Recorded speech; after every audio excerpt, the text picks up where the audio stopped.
Guys, mumfashe tugire uyu mukobwa inama. Ariko niba umeze neza ndagira ngo ufate nk'amasegonda 5 rwose ushime Imana, dore ko Imana iba yaturinze ndetse tugira n'amahirwe iturinda ibibazo bitwandagaza mu bantu.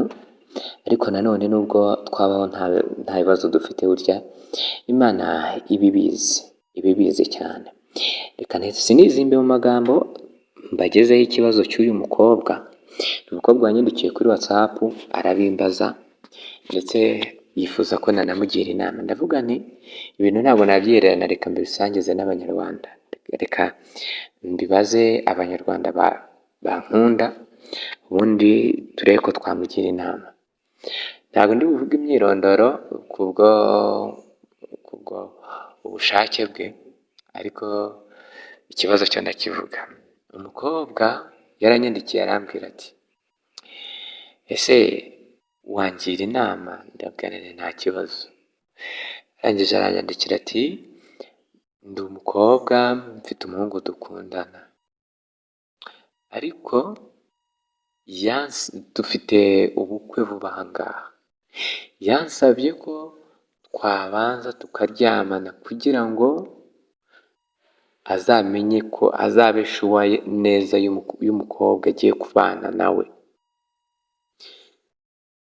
bityo yumve se uwo mukobwa ameze neza cyangwa ni bya bindi by'aba bandi. Mu by'ukuri njyewe ntabwo nari naryamana n'umuhungu na rimwe, ariko ndamukunda pe. Ese nkora iki hagati aho? Munkurikira ndetse mukunda n'inama ngenda mbagezaho umunsi ku munsi, ngira ngo murabizi mwese, ntago ari ibintu biba byoroshye muri iyi si. Nibyo umuntu abyuka ameze neza, ariko ejo bikaba bitameze neza.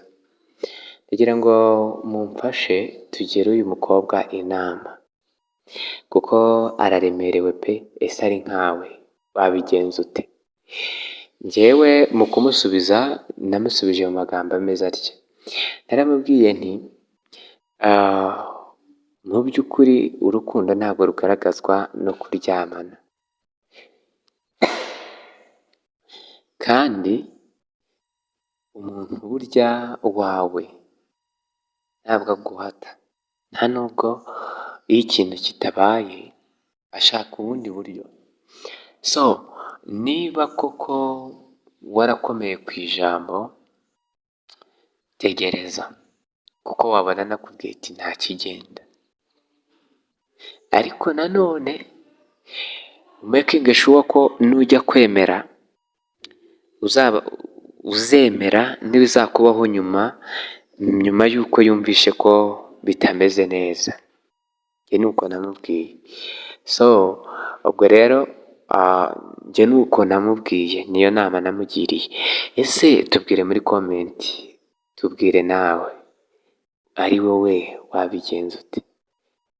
Ese ari njye?